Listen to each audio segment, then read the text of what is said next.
Yeah, so I guess the part that's confusing is he did call at my point, and I think at one point he said whatever it was, 12-all or 13-all that it should have been. Then he went and changed his mind. Um, then the discussion wasn't where he touched the net. Then the discussion became logically the ball can't bounce the way he hit that shot at that speed. It won't bounce twice before he touches the net, right? Because he's too close to the net. So the logic was that he must have touched it either before it bounced once, but definitely before it bounced twice. Then the change, the issue was that the amount of times the whole conversation was changed. Then it was, okay, which part of the net he touched, right? The line was that if it's past the single sticks during a singles match, it's considered as a permanent structure, not the net.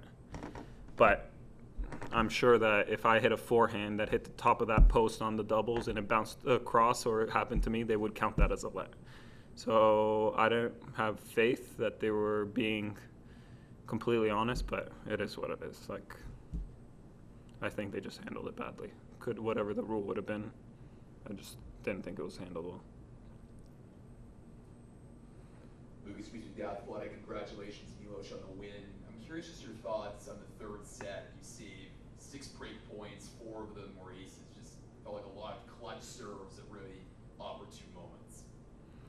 Yeah, I was struggling at that point. I got ahead, and I kind of checked out of most of the return games, and I was quite aware that, the game plan would be just to try to find a way to take care of my serve. Obviously, the first one to get out was fortunate. I think I had a few double faults already in that game. Then the second one after the break, it was probably a combination with tightness, because you kind of feel like, okay, even though I'm struggling a little bit physically, there's an opportunity here. You feel closer to it, and you don't necessarily want it to slip, but all those things went as well as they possibly could, and just kind of a good play and good fortune kind of got me through. Especially after that weird end to the first set, how big a factor was the crowd in helping you keep your energy up, keep the motivation up, and turn the match around? No, it makes a big difference. I think that kind of got everybody going. That and that game that I got fortunate to break back out when he was serving for the first set. I think before that it was, I'm not necessarily the best player at involving the crowd. I just kind of keep my head down and I do my thing, and I think that got everybody riled up, everybody excited, everybody more into the match, and I think that just kind of gave me some momentum and some force going forward.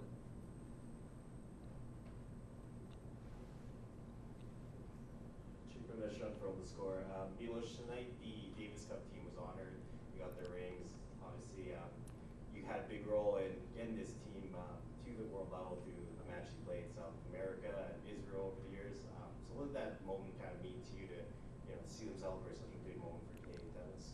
Yeah, I guess I have more of a connection to seeing them win it last year.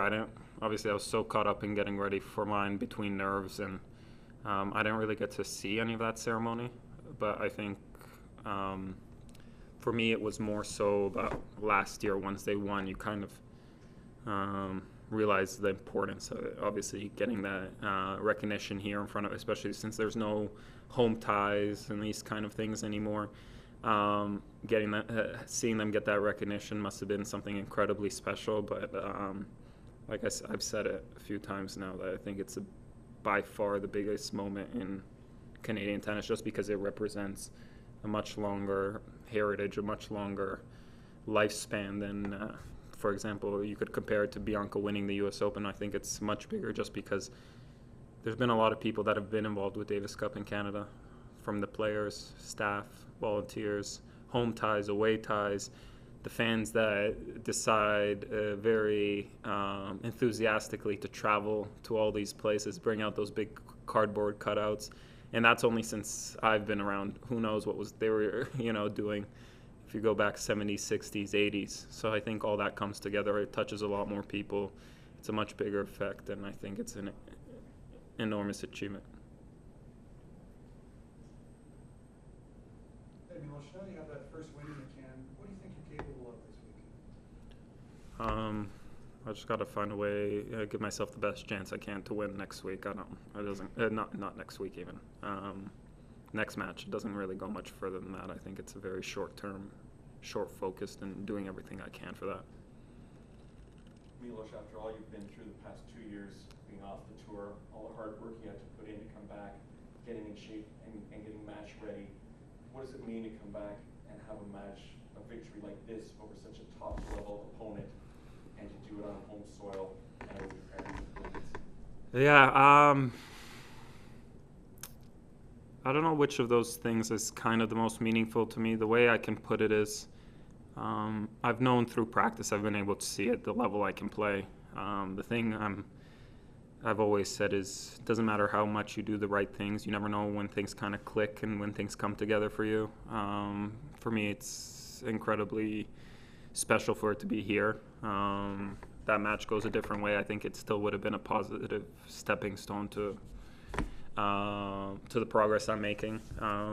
Obviously, I got so caught up in my own thing, but then when I saw my family's reaction in some videos after that, that was probably the most important. That embrace between my mom and my dad, that's probably the thing that goes the furthest to me and means the most to me. Just, yeah, those things, once you don't have it or they haven't been able to come around and watch, that's when they start meaning a lot. Not, you kind of take it for granted when everything's kind of going smooth. Hey, Milos, Rosie from the Stars. In your earlier response, you mentioned nerves for the handling your nerves before the match.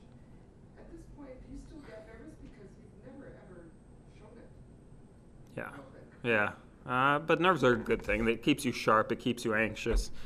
Makes you want to work through things. Obviously, you first kind of thought process is, okay, I want to go out there, play a good match. I know I have a very difficult opponent.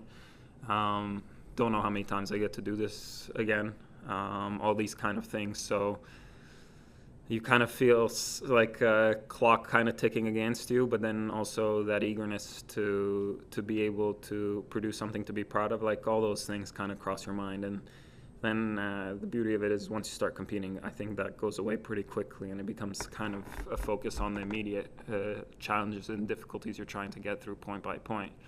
But yeah, there's a lot of things that make me nervous. I think it'll be hard for me. I think it's a good thing, because I don't think I'd enjoy it if it didn't, because it just means that it means something to me. Last one.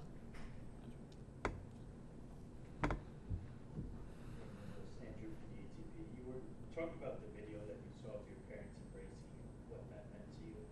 I'm just curious what sort of went through your head when you saw the video, and have you had a chance to sort of talk to them about the experience yet tonight, or not yet? No.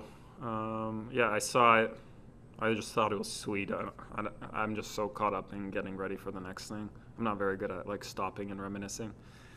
I did see them, but Eastern European parents, not always the best at expressing emotions too much. So I'm sure there'll be one moment when we talk about it. Today wasn't that day. Thank you. Thank you.